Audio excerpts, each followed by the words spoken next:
ఇంత చేసిన యేసు ప్రభుకి మల్లయ్య నువ్వు నమ్మకంగా ఉంటున్నావా అని మన పాస్టర్ అయ్య గారు మన మల్లయ్యను అడిగారు. ఈ ప్రశ్న విన్న మన మల్లయ్య వెంటనే సమాధానం మొదలుపెట్టాడు. ఓ పాస్టర్ అయ్య గారు, నేను నా కుటుంబం కూడా దేవుడికి చాలా నమ్మకంగా ఉంటున్నామండి. మా ఇంట్లో ఉన్న విగ్రహాలన్నీ తీసిపడేశాం. నా భార్య నుదుటి మీద బొట్టు, మెడలో మంగళసూత్రం అన్నీ తీయించేశాను.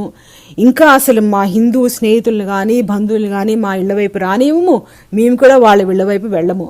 ఆ హిందువుతో మా సంబంధాలన్నీ మేము తెగ్గట్టుకున్నామండి. దేవునికి నమ్మకంగా ఉంటున్నాను పాస్టర్ గారు అని మన మల్లయ్య చెప్పడం మొదలుపెట్టాడు.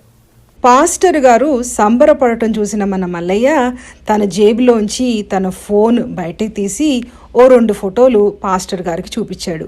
ఏంటయ్యా ఈ ఫోటోలు అని పాస్టర్ గారు అడగగానే మన మల్లయ్య ముసిముసి నవ్వులతో, ఇదోండి పాస్టర్ గారు, మేము పగలగొట్టిన విగ్రహాలు